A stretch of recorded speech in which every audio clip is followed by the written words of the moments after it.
Salve, salve, meu povo. Sempre muito bom estar aqui com vocês. Mais uma quarta-feira. Hoje temos uma presença nova, né? Nossa querida companheira Eudete não conseguiu estar conosco na aula de hoje, mas o nosso companheiro da Secretaria Ecumênica também, o caçulinha da Secretaria, está aqui conosco, Paulo Ricardo. Seja bem-vindo, Paulo. Obrigado, Darlan. Olá, pessoal. Boa noite a todos, a todas e a todos. Hoje, a nossa aula é sobre a dimensão ecumênica das teologias da libertação.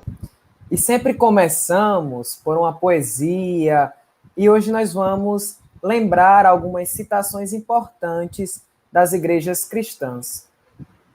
Em 1965, todos os bispos católicos do mundo, reunidos no Concílio Ecumênico Vaticano II, publicaram um decreto sobre ecumenismo, no qual eles afirmaram: a divisão das igrejas cristãs é contrária à vontade de Deus. E como o que os cristãos, as igrejas cristãs, pregam o amor e a caridade, né? E eles mesmos, né, entre nós, estamos divididos em igrejas separadas umas das outras. Essa divisão é um pecado, né? É um escândalo para o mundo. E por isso mesmo, a divisão acaba sendo um grave obstáculo para que as pessoas acolham o Evangelho de Jesus, já que as igrejas vivem essa contradição de pregar o amor e viver o desamor e a divisão. E falando em amor, desamor, divisão, a gente liga isso à palavra publicada pelos bispos há quase 60 anos, com a carta que o Papa Francisco, né, publicou na semana passada, Fratelli Tutti, todos somos irmãs, todos somos irmãos. E nesta carta o Papa nos afirma: somos uma única humanidade, como caminhantes da mesma carne humana, como filhos e filhas desta mesma terra que nos alberga a todos, cada qual com a riqueza da sua fé ou das suas convicções, cada qual com a própria voz, mas todos irmãos e irmãs. Fratelli Tutti. E é por isso, Darlan, que a nossa primeira atitude daqueles que desejam, nós que desejamos a unidade do povo de Deus, é pedi-la a Ele, pedir a Deus como graça, como dom. Assim sendo, hoje, como música inicial desta aula, como animação desta aula, vamos receber aqui nosso irmão Quino Cerqueira. Quino é pastor da Igreja Batista e canta para nós, e em nosso nome, né? O hino tradicional do Inário Batista, que pede a Jesus a graça da unidade para todos os cristãos. Seja bem-vindo, Quino. Olá, Marcelo e integrantes do curso Teologia da Libertação. É uma imensa alegria estar com vocês hoje para cantar-lhes em amor o hino 381 do Inário Batista, que tem como título Amor Fraternal. Que nós vivamos este amor que descortina horizontes para a construção de um mundo outro.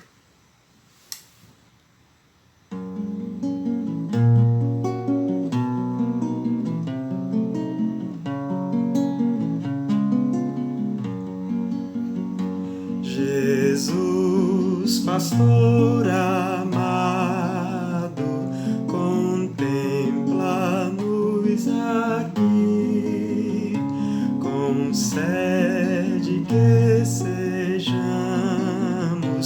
um corpo só em ti, contendas e malícias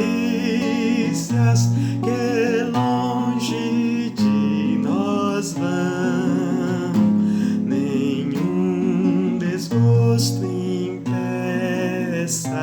a nossa comunhão.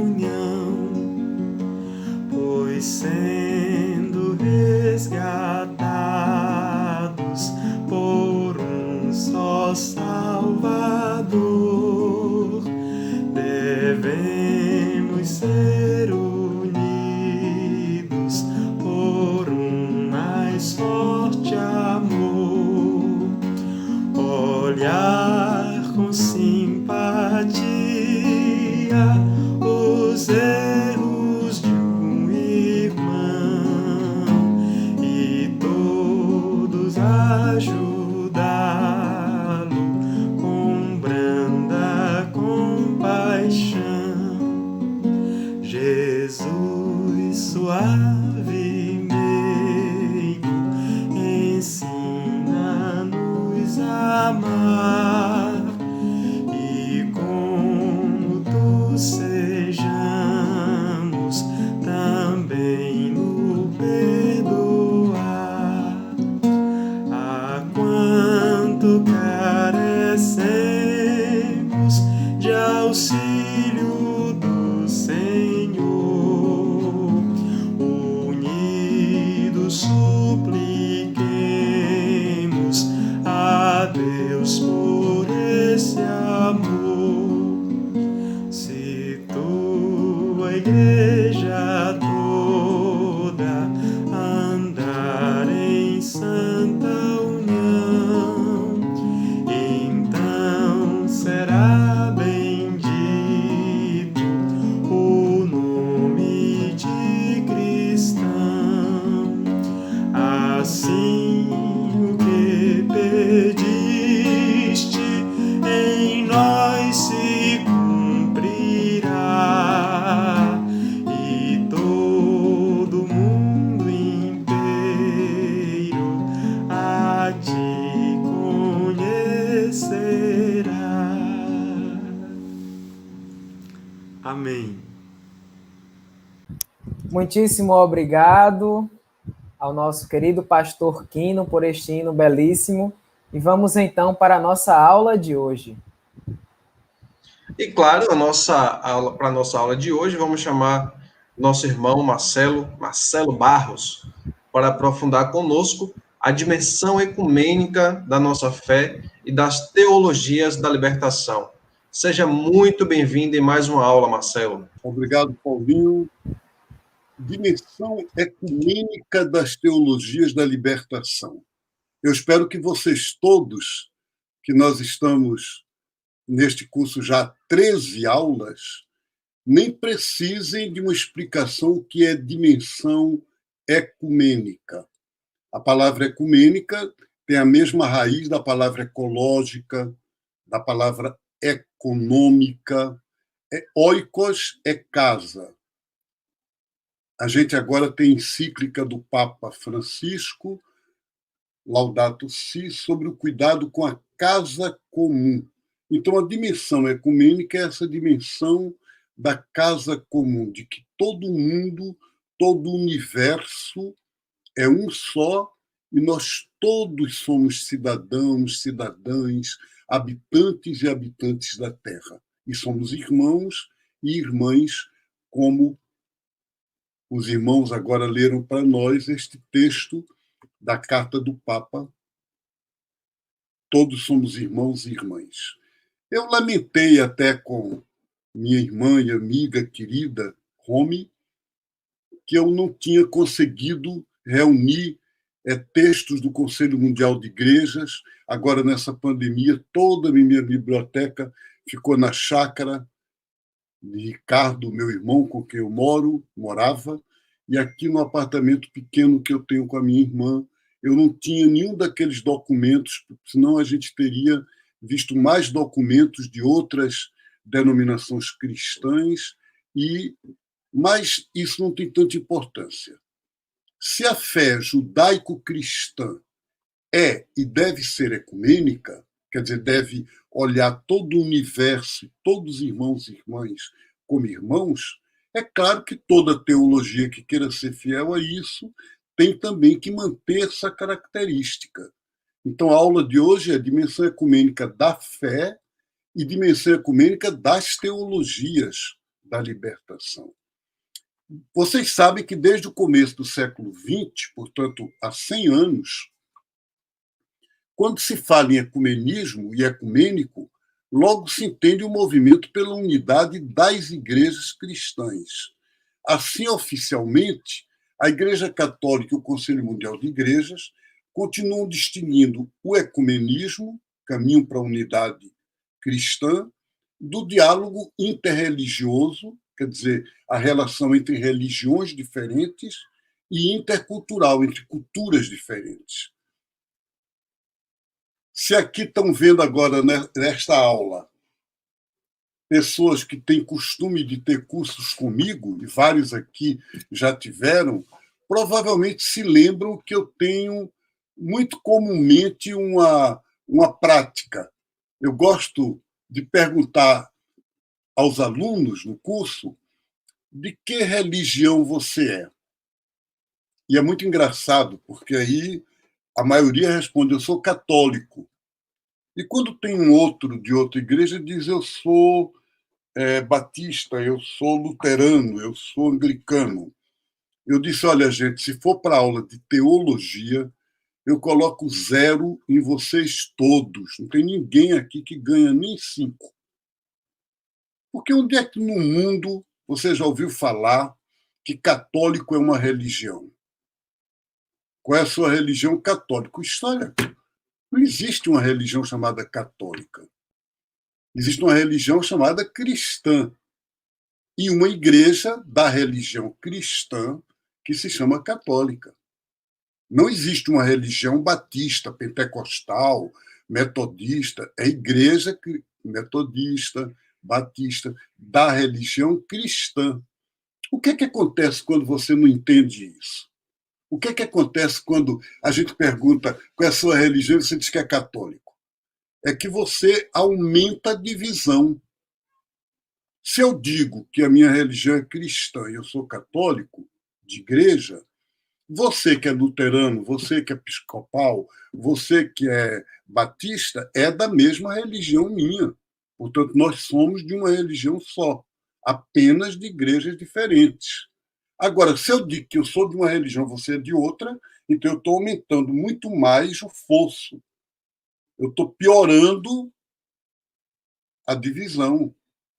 Portanto, gente, aí você vê como a linguagem é importante, né? Quando a gente usa a expressão ecumenicidade, ou então como é o título dessa aula, dimensão ecumênica, a gente está tratando de algo muito mais abrangente. O que significa isso?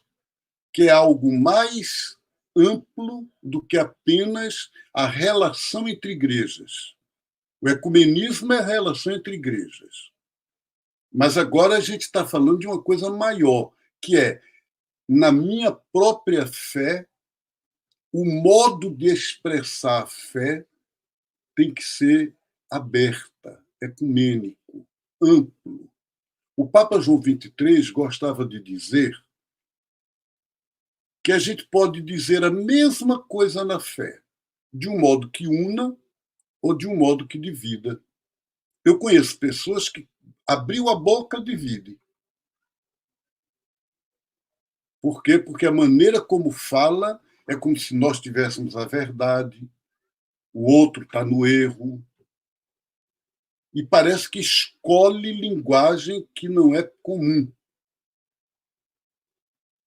Eu procuro, na minha fé, viver o tempo todo essa dimensão ecumênica. Quer dizer, eu posso celebrar com vocês todos católicos, mas essa celebração será ecumênica. Eu posso orar uma oração de manhã com 4 pessoas, todos católicos beneditinos, por exemplo. Mas ela tem de ser ecumênica. Quer dizer o quê? Essa oração tem de ter uma linguagem de amor e não uma linguagem que divide, que faz da gente uma seita. Então, gente, desde o começo do cristianismo, essa vocação que eu estou chamando de ecumenicidade, de dimensão ecumênica, foi expressa como sendo da própria natureza da igreja. A própria igreja ela é assim, a tal ponto que deu o nome à igreja cristã, Igreja Católica. A palavra católica é um termo formado de 2 palavras gregas, katos e holos, que significa exatamente essa abrangência universal. Hoje as pessoas falam muito em holístico, vem do mesmo prefixo, holos, que está no termo católico. Eu vou contar para vocês uma coisa, ainda nos anos 60, eu era quase menino, e uma vez, muito novo, eu fui a uma Assembleia de Deus visitar. E quando o pastor me perguntou se eu era de alguma igreja, eu caí na besteira de dizer católico. E o pastor, com certa ironia, me respondeu: católico eu também sou. Você é da Igreja Católica Romana. Eu sou católico na Assembleia de Deus. E aí, a partir daí, nunca mais eu esqueci isso. Nunca mais eu digo isso, né? Por quê? Porque o católico todos somos, todos os cristãos. Por conta da briga, da divisão, não se usa. Mas o credo que ora, todo mundo ora o credo apostólico. Se você for na Igreja Batista, se você for na Assembleia de Deus, se você for na Igreja Luterana, crê em Deus Pai Todo-Poderoso, Criador do céu e da terra. Só que por conta dessas divisões, na hora que diz crê na Igreja Católica, aí eles dizem cristã. E fazem bem, né? Mas o original era católico. Então, hoje, quando nós falamos em teologia decolonial, significa que a gente quer descolonizar a fé e a cultura que expressa a fé. Mas é preciso distinguir entre universal, internacional ou mesmo mundial. O católico é sinônimo de universal, mas não porque ele é internacional, não porque ele é mundial, não. Ele pode ser local, inserido aqui na realidade nordestina, ou amazonense, ou maranhense, indígena, negra, africana, asiática. Ele tem que, como Jesus é Jesus de Nazaré. Mas é à medida que Jesus é de Nazaré que ele é salvador do mundo inteiro. Então, do mesmo jeito, é à medida que a gente é mais inserido na realidade local que a gente se abre a tudo que é humano e a comunhão com todos os seres vivos. Que maravilha isso, gente. O Papa Francisco escreveu agora uma carta, Fratelli Tutti, que significa todos somos irmãos e irmãs. E é uma palavra de São Francisco de Assis há 800 anos atrás. Quer dizer, ele insistia nisso, né? Hoje em dia, no Brasil, nós temos, em nome de Jesus, grupos que se dizem cristãos e discriminam, perseguem, atacam comunidades de cultos de matriz afro. Candomblé, Umbanda. Nas comunidades indígenas, algumas missões cristãs continuam até hoje a combater as tradições daquele povo como sendo mentiras, coisas do diabo. Mas mesmo dentro da mesma igreja, gente, há poucos meses aqui no Recife, padres ameaçaram fiéis da sua paróquia de excomunhão se falassem qualquer coisa que fosse interpretada como apoio a uma criança de 10 anos, vítima de estupro, que foi obrigada a abortar para não morrer. Que coisa triste. Como é que a gente não consegue dar à nossa fé essa dimensão universal?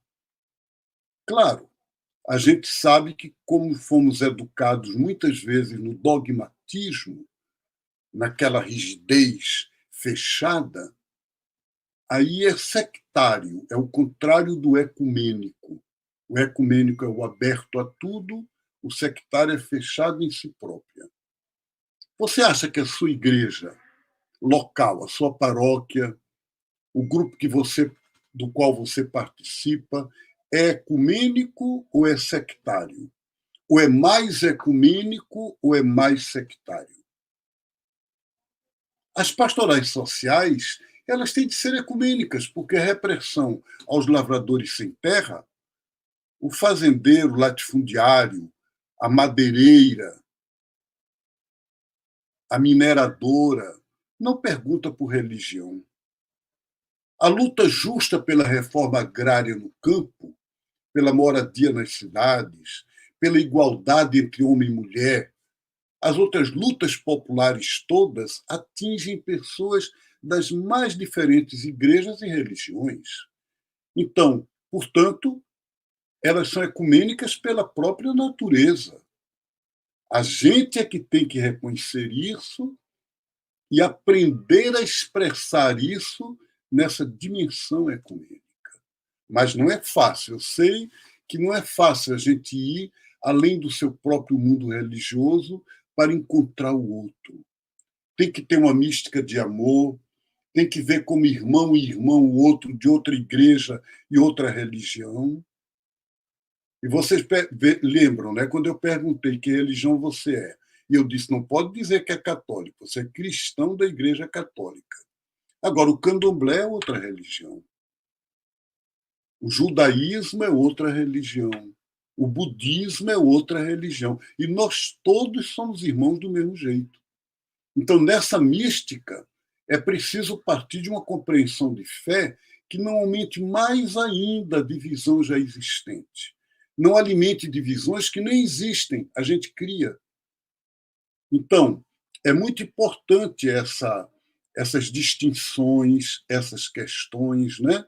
Há 2 semanas, a monja Coen esteve conosco no programa da sexta-feira, muitos de vocês participaram, e ela explicou para nós que ela é do budismo Zen. O Dalai Lama é do budismo tibetano. Então, todos dois são da mesma religião, budismo, mas são de diferentes escolas ou de diferentes movimentos. Então, nessa linha, nesse sentido, a gente tem que aprofundar essa espiritualidade quase como se fossem círculos concêntricos. Há um círculo que é o cristão e há, junto com o ecumenismo, o macroecumenismo, que é uma palavra que nem todo mundo aceita, mas quer dizer, é o mesmo ecumenismo, agora numa dimensão mais ampla para todas as religiões, ou até para quem não tem religião nenhuma. Quer dizer, o que nos une é o projeto divino no mundo, é o reino de Deus. Mas para ajudar a gente a aprofundar isso, eu vou convidar aqui para estar conosco nessa aula a minha querida irmã e amiga Romy Benck, reverenda da Igreja Evangélica de Confissão Luterana no Brasil e secretária-geral do CONIC, Conselho Nacional de Igrejas Cristãs. Bem-vinda, Romy, que alegria você aqui com a gente. Tantos anos de caminhada, mãos a mãos, agora nesse momento da pandemia, separados, mas pelo menos há coisas assim, videoconferências e aulas que nos unem. Bem-vinda, muita alegria, a aula é sua. Obrigada, Marcelo, muito bom estar contigo nessa formação ecumênica, estava aqui te ouvindo e refletindo muito da necessidade da gente ter esse espaço de diálogo, de formação, de compreensão de termos que muitas vezes as pessoas acabam confundindo. Isso tudo é muito importante, e eu sei que você tem uma trajetória longuíssima no que diz respeito à afirmação do diálogo ecumênico, à formação ecumênica. Eu posso me considerar, inclusive, um fruto, um resultado dessa tua militância, desse teu compromisso com a formação ecumênica. E todos e todas nós só temos que agradecer por isso. Então, é muito interessante o resgate que você fez do termo ecumenismo, reconhecido tanto pelo Conselho Mundial de Igrejas quanto pelo Concílio Vaticano II, como a necessidade, a promoção do diálogo entre as igrejas, ou seja, entre as diferentes expressões do cristianismo.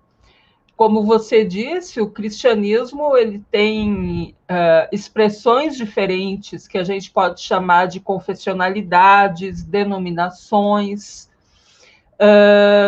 Nós temos luteranos, entre os luteranos, nós temos luteranos de confissão luterana e os luteranos do Brasil, temos metodistas, menonitas, batistas das mais variadas expressões. Então, o cristianismo, na sua raiz, ele é plural.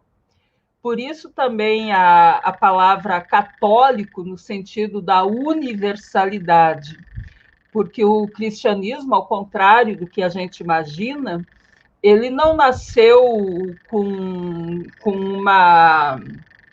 um rosto único, mas ele nasceu já em diversidade. Só que o que nos torna em unidade é a fé em Jesus Cristo. Então, se a gente olhar lá para o Novo Testamento, principalmente para as cartas paulinas, a gente vai ver que diferentes culturas, diferentes povos aderiram à fé em Jesus Cristo.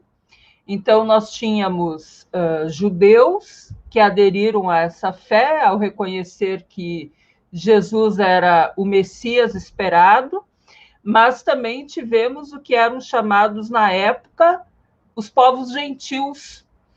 E então, o cristianismo, na verdade, ele já nasceu plural.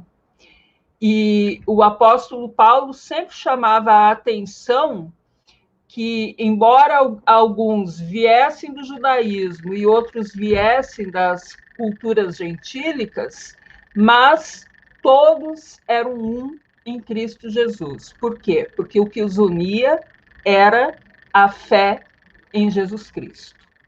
Então, a unidade na diversidade, na verdade, é uma boa nova. Nós podemos ser de tradições, de confissões diferentes, de denominações diferentes, podemos ter experiências na fé em Jesus Cristo de forma diferente, mas pela fé nós somos um. E essa diversidade que nos une, ela é a riqueza da experiência da fé, ela é graça de Deus. Que bom que a gente não precisa viver todo mundo a fé em Jesus Cristo de uma maneira uniformizada, todo mundo de um jeito, mas que a gente pode viver essa diversidade de maneira plural. E outro aspecto da tua introdução que eu gostaria muito de destacar é quando você faz a distinção entre ser ecumênico e ser sectário. Isso é muito importante. O sectarismo, ele, assim como a diversidade sempre caracterizou a tradição cristã, o sectarismo, ele também faz parte da nossa tradição religiosa. E o sectarismo, ele historicamente esteve presente dentro das várias confessionalidades cristãs. Então, assim, o sectarismo é sempre, como você muito bem disse, quando a gente se fecha única e exclusivamente na nossa própria identidade de fé e considera todas as outras, mesmo sendo da mesma religião, no caso o cristianismo, considera todas as outras como falsas, como menos verdadeira, como fés, como experiências que precisam passar por uma conversão. E isso é muito ruim, isso é muito negativo para o nosso testemunho público. Porque a fé em Jesus Cristo, ela necessariamente nos compromete com a prática do amor. A fé em Jesus Cristo, ela nos compromete com a justiça. A fé em Jesus Cristo nos compromete com o encontro. A fé em Jesus Cristo nos compromete com a outra pessoa, seja ela quem for.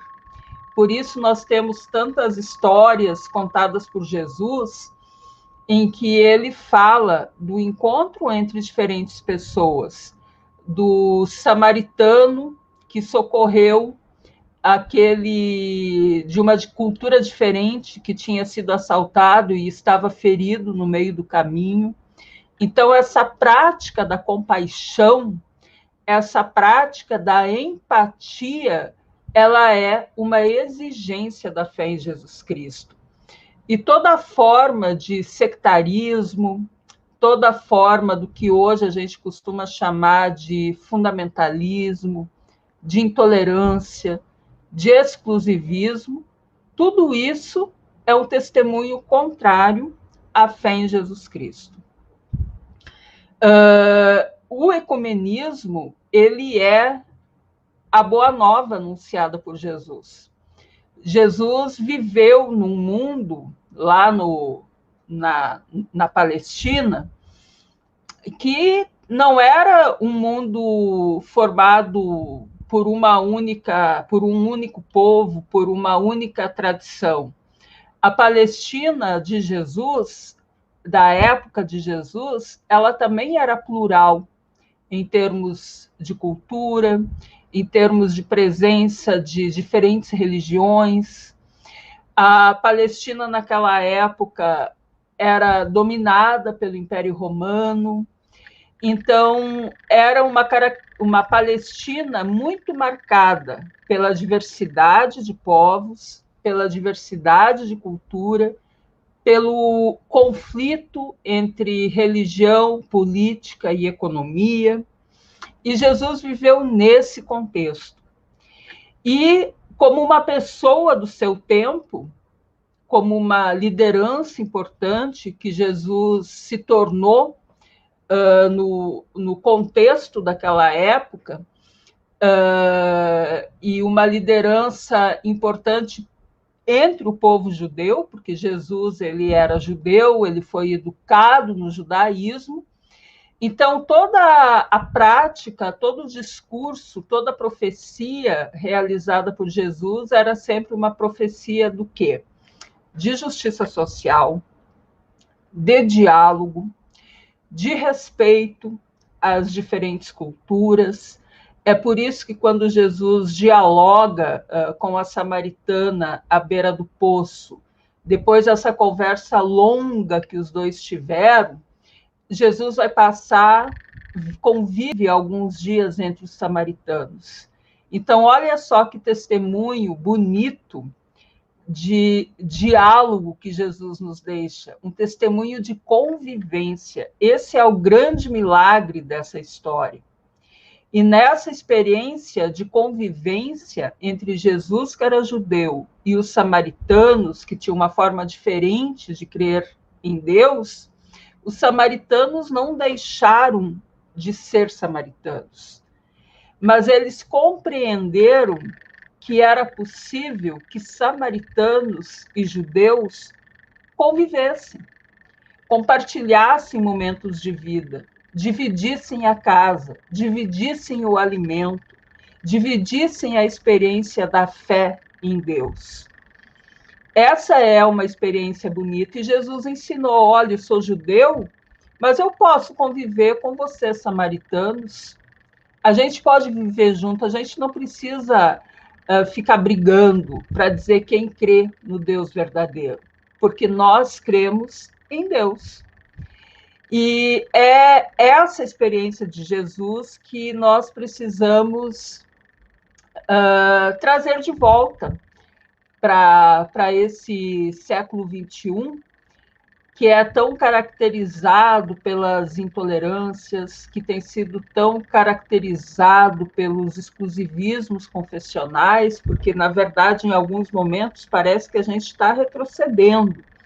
A gente tem anos e anos de experiência ecumênica, nós temos muitos diálogos bilaterais, por exemplo, existe o diálogo bilateral católico-luterano, o diálogo bilateral católico-anglicano, diálogo bilateral anglicano-luterano. Existem muitos espaços de diálogo bilateral, de convivência. Existe muita organização ecumênica, muito movimento ecumênico. Nós temos um acúmulo histórico.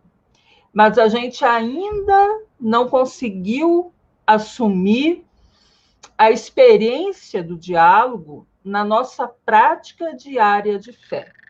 Então, existe uma tendência da gente transformar o ecumenismo numa experiência burocrática. Só que ecumenismo não é a burocracia. Ecumenismo é vivência. Ecumenismo representa eu me abrir para a experiência, para a diversidade das possibilidades diferentes de experiência de fé. É eu me abrir, por exemplo, como luterana que eu sou, para estabelecer um diálogo aqui com o Marcelo, que é católico romano, e daqui a pouco nós dois encontrarmos uma pessoa batista pelo caminho e formarmos um grupo de 3. Daqui a pouco a gente encontra alguém que é anglicana e a gente já amplia, e todos nós nos identificamos como um em diversidade. Nós conseguimos formar uma espécie de ciranda, porque o que nos une é essa experiência de fé. É a gente acolher ou se deixar instigar por esse rosto diverso que é revelado em Jesus Cristo. Também gostaria de chamar a atenção quando você fala para o diálogo interreligioso, porque, como você bem disse, ecumenismo ele é mundo, ele é oikos, é casa comum, como a gente costuma chamar hoje. E essa casa comum na qual nós vivemos, ela não é formada só por cristãos e cristãs, ela é formada por budistas, por pessoas do candomblé, por pessoas indígenas, por pessoas sem religião, por judeus, por muçulmanos. Então, a gente precisa também, na experiência ecumênica, se abrir para o diálogo com essas outras expressões religiosas, que também são expressões de experiência de Deus. E, infelizmente, no Brasil, a gente tem vivido, tem testemunhado muitas experiências de perseguição de cristãos e cristãs que perseguem pessoas de outras tradições religiosas, principalmente das tradições religiosas afro-brasileiras, a ponto da gente falar no racismo religioso, que é aquele racismo praticado a partir de uma determinada matriz religiosa.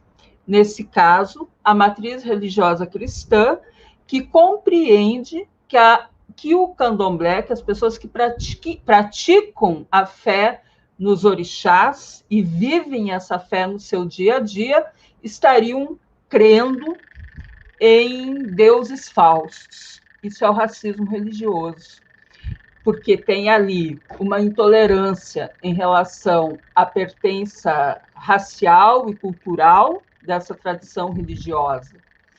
E o racismo religioso é uma expressão desse racismo estrutural que caracteriza o Brasil. Jesus nunca se fechou para o diálogo com outras religiões. Eu acabei de dar o exemplo dos samaritanos. Então, a gente também precisa se abrir para a experiência de diálogo, para a acolhida e para o reconhecimento da legitimidade das tradições religiosas que integram, que fazem parte desse país amplo e plural que é o Brasil. A mesma coisa vivem os povos indígenas, que têm passado por um processo de proselitismo religioso cristão. E, com isso, eles são obrigados a deixar de ter a sua fé nos encantados. E isso é uma violência muito forte. Por quê? Porque destrói a cosmovisão, destrói a compreensão de mundo dessas tradições religiosas. Então, sempre que nós somos sectários e sectárias, nós estamos exercendo violência. Quando nós estamos sendo ecumênicos e ecumênicas ou interreligiosos, nós estamos experimentando a prática do amor. Então, de início, Marcelo, eu gostaria de fazer essa interação com a tua fala e acho fundamental a gente se abrir para essa possibilidade da experiência do amor e do diálogo. Filha, que coisa linda, muito bonito e muito importante, acho que você nos confirma no caminho, Rômulo. Você sabe que hoje essas divisões, essas intolerâncias, elas se dão até dentro da mesma igreja. As divisões anteriormente eram como se fossem verticais, católico, luterano, anglicano, e às vezes agora eu posso dizer a você, eu me sinto mais em comunhão com você e você com o pastor Quino, que cantou para nós nesse culto, e ele é pastor batista, ou em outras igrejas, e às vezes até de outras religiões, do que às vezes com meu irmão católico, que vai ao Palácio do Planalto para fazer acordo com o governo para ter dinheiro para a empresa da Igreja Católica.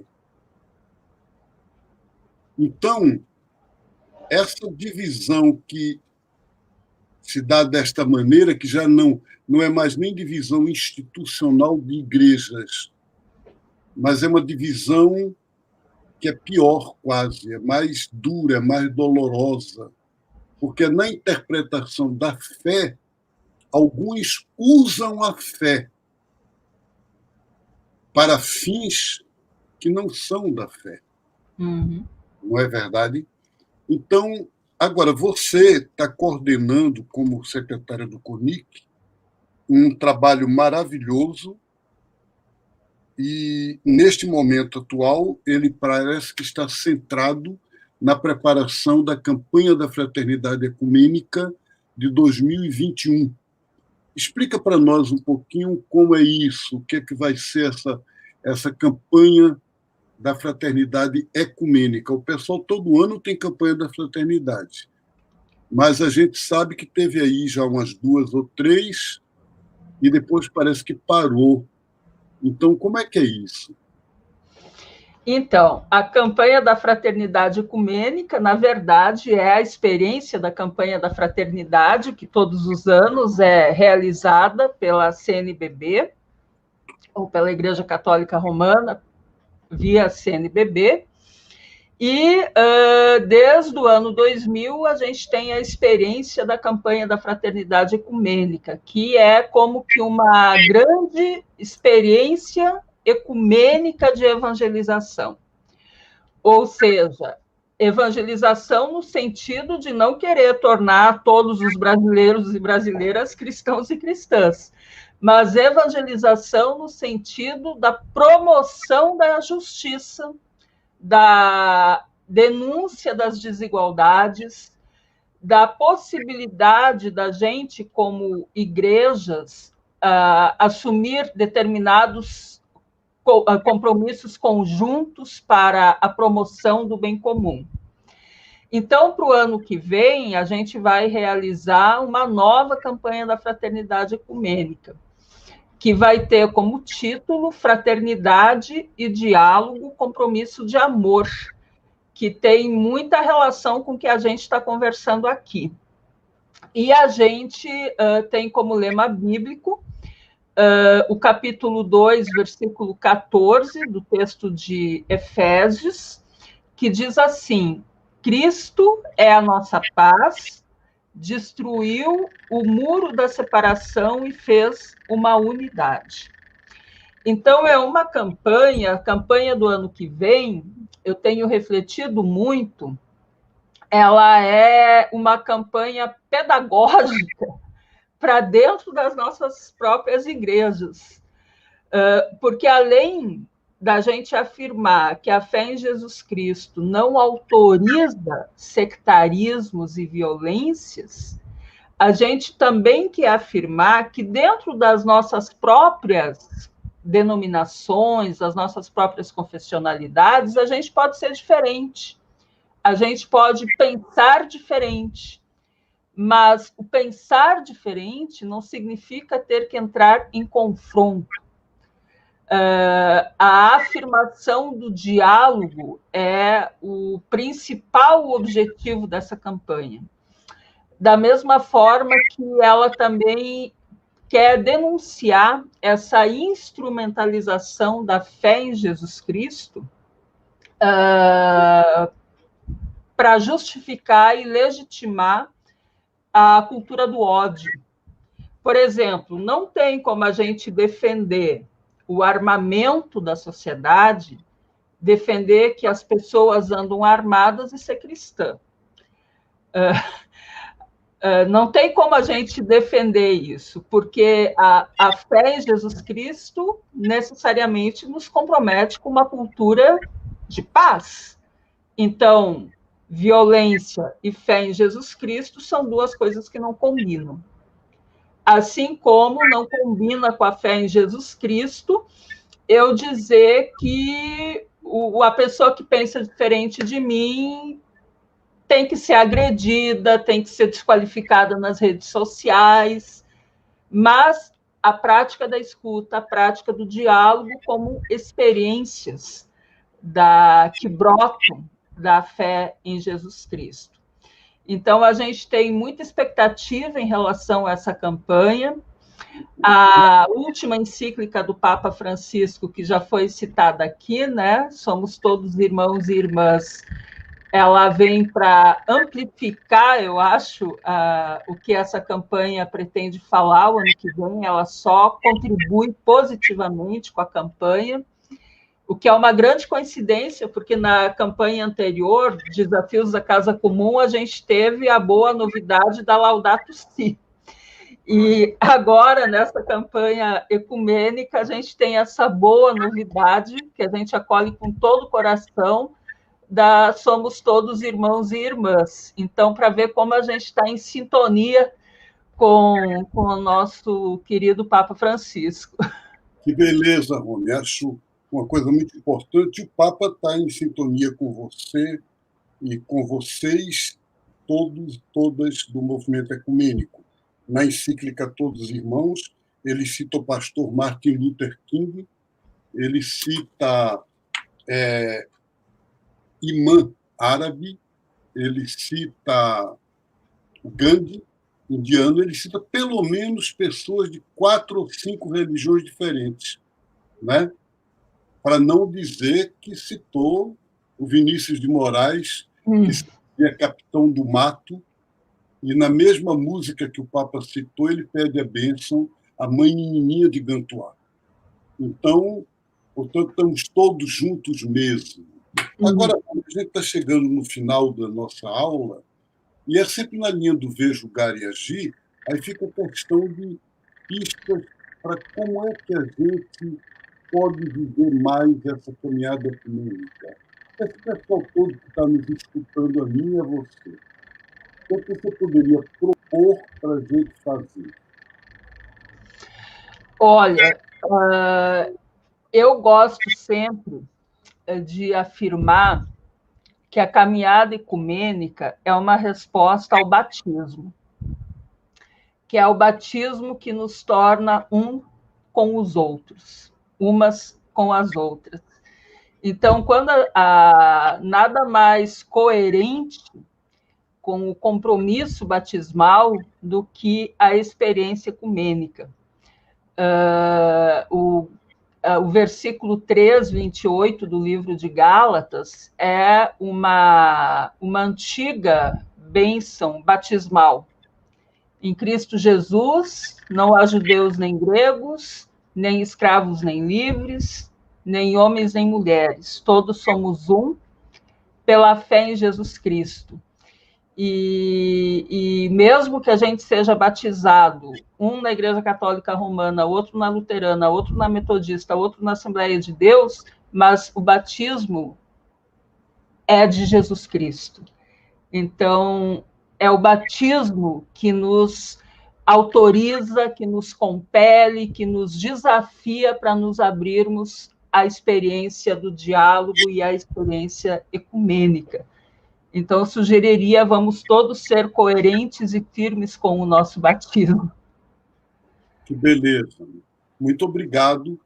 Também a gente, toda vez que, em toda aula, a gente costuma dar uma certa bibliografia. Vou mostrar esse livro para vocês, O Rosto Ecumênico de Deus, do pastor Cláudio Ribeiro e Magali Cunha. Então, vocês encontram esse livro na internet, muito fácil, é da editora Fonte.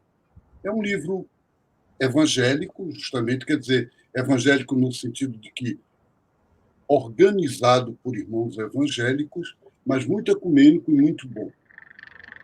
Rony, você tem algum livro para nos indicar, mais do que esse? Ou um filme, ou um vídeo, ou alguma coisa que você queira? Sabe que eu estava pensando exatamente nesse livro, que é um livro muito bonito, mas tem assim, no site do CONIC, tem um documento que é Testemunho Cristão num Mundo Multirreligioso. Diga o site do CONIC como é, para poder se colocar aqui embaixo na tela. É www.conic.org.br.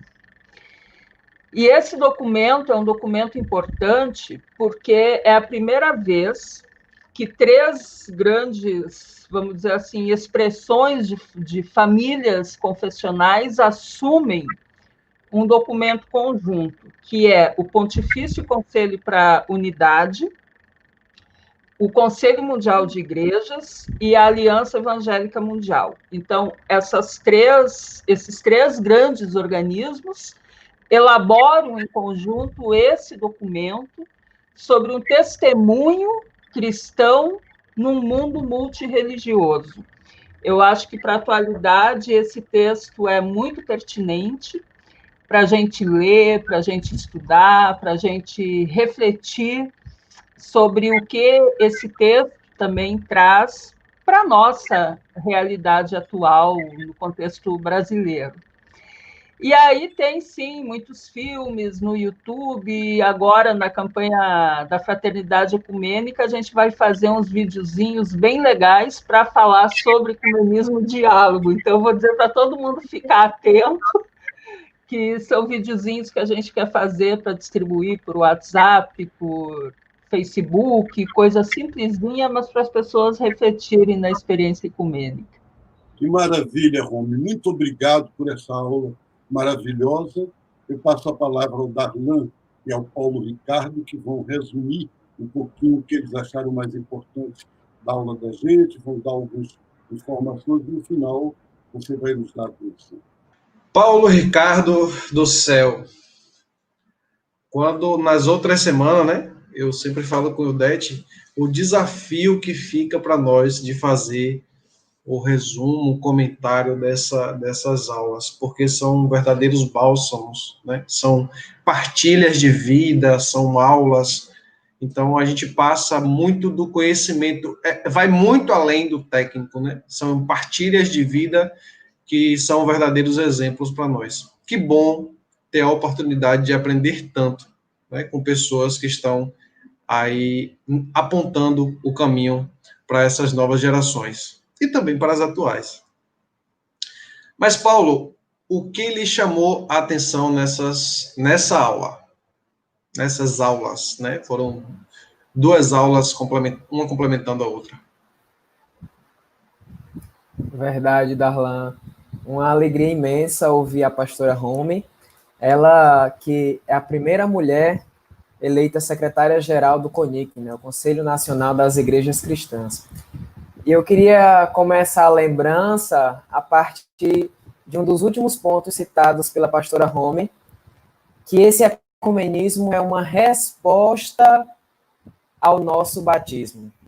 Esse batismo nosso que nos provoca, que nos instiga ao diálogo ecumênico. Muito, muito bem, Paulo. E se eu te perguntasse hoje, depois dessa aula, qual a sua religião? Qual seria a sua resposta? Eu já me apresento como cristão católico. Agora eu vou acrescentar cristão de confissão católica romana. Vou passar Muito na bem. prova. Com certeza, com certeza. Agora foi só um teste mesmo.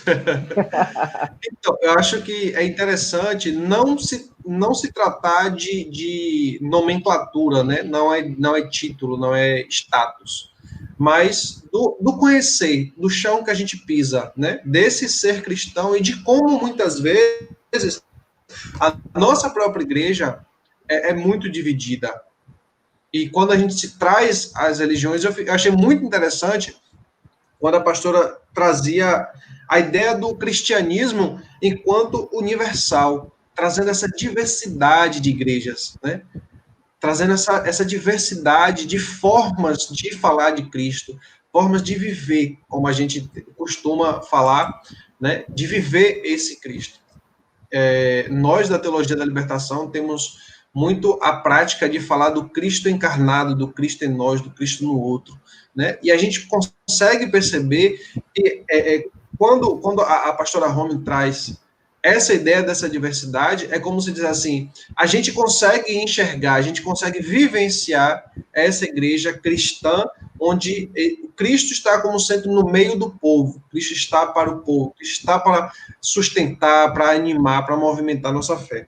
Eu achei muito interessante. E falando um pouquinho, que para mim, o que sustenta qualquer fé, qualquer iniciativa é o amor. E ela trazia ser cristão é se comprometer com o amor. Então, a gente sempre tem falado do serviço com amor. Se a gente faz, isso é ser cristão. É servir com amor, é fazer com amor. Eu achei muito interessante. E, por fim, uma coisa que ela trouxe que acho que converge muito com a nossa situação atual dentro de um contexto mais amplo, além do religioso, que é o retrocesso do diálogo ecumênico, né? A gente está vivendo um retrocesso, inclusive, dessa convivência, né? Por um tempo, ainda se falava, se praticava muito esse diálogo ecumênico, esse diálogo interreligioso, e ultimamente a gente vê que tem algo aí que desandou e que a gente não está, ou melhor, que as pessoas não estão fazendo essa ponte e estão construindo muros, infelizmente. Eu acho que o nosso trabalho, tanto aqui nesse curso, como na Secretaria Ecumênica que a gente convive, em tantos outros espaços que a gente está, de fato, de respeitar e de ensinar, né, de passar a importância às pessoas, de mostrar onde cada um respeite a religião, o ser cristão, independente da religião, né? Do outro, da outra. Eu acho que essa aula ficou muito forte, isso para mim. Você teria mais algo a acrescentar, Paulo? Só que, enquanto a pastora Romy falava, e você nos lembrou agora, né? Esse ecumenismo, ele nos desafia também a pensarmos o nosso agir enquanto cristãos. Nós que falamos em evangelização, nós pensarmos qual é essa evangelização que estamos fazendo. E aí eu me lembrei das palavras do Papa Francisco na Evangelii Gaudium, a alegria do Evangelho, que a igreja não cresce por proselitismo, mas por atração. E a pastora Romy falou nesse proselitismo, nessa catequização. Quando o Marcelo fala em uma teologia decolonial, me parece que o proselitismo é uma forma colonial, né? É uma herança colonial de impor a fé, de impor a cultura. E a gente percebe a partir da aula de hoje que o nosso ser igreja, né, ou igrejas, o nosso ser religioso, cristão, seja de qual religião formos, ele se dá na vivência, né? Vivermos essa fé. E para nós que somos cristãos, a fé em Jesus Cristo. A pastora Romy falava muito bem, voltava sempre nisso. O nosso modelo não é o Papa Francisco, não é Marcelo Barros, não é a pastora Romy, mas aquele que estas pessoas que falam para nós seguem, né, e que nós seguimos. É a pessoa, é a figura de Jesus Cristo. É a ação de Jesus Cristo, aquele jovem da Palestina que se reuniu, que sentou-se na mesa com muitos, que conversou com muitos. Então, o exemplo que nós buscamos, ele está na nossa vida, mas está na nossa vida como reflexo, como imitação daqueles na qual seguimos, daquele na qual nós cremos, que é Jesus Cristo. Maravilha. Assim a gente vai caminhando, né, para o finalzinho da nossa aula. Que pena que passa tão rápido, né, esse caminhão de aprendizado, mas estamos chegando ao fim. E a gente aproveita, né, e as perguntas que foram feitas, que estão sendo feitas aqui, a gente vai responder sexta-feira na nossa roda de conversa lá no canal do Marcelo Barros. E na sexta-feira, a nossa roda de conversa vai ser sobre as pastorais sociais, com Valmir Assis e João Paulo Medeiros. E nós convidamos, Darlan, nossa irmã Janaína, da Secretaria Ecumênica, que também faz parte dessa nossa linda secretaria, para nos dar os avisos, os informes da semana. Boa noite, gente amiga. Uma alegria estar juntos com vocês em mais um momento tão especial de informação, de aprofundamento sobre as teologias da libertação.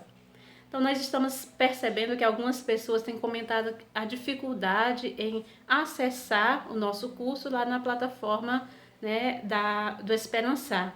E nesse momento a gente vai falar um pouquinho sobre a criação da conta e como acessar o nosso curso lá na plataforma. Ao entrar no site ead.catolica.edu.br/esperançar, vocês vão encontrar os cursos. Clica nos cursos, encontra o nosso curso Teologias da Libertação, o módulo 1. Clica no nosso curso e vai aparecer inscrever-se. Quando você clicar em inscrever-se, então ele vai abrir uma janela onde você vai ter que criar a sua conta para entrar no curso. E aí ele vai pedir o nome de usuário, que pode ser o seu nome, uma senha que você vai criar, colocar seus e-mails, preenche todos os dados que lá estão pedindo nessa aba. Quando você criar e confirmar todos esses dados, eles vão enviar no e-mail que você colocou, eles vão enviar a confirmação da criação da conta. E no corpo desse e-mail aparece um endereço lá, né? E você vai clicar nesse endereço e ele te remete de novo agora já para a plataforma do nosso curso, e embaixo aparece me inscreve no curso ou inscrever-me.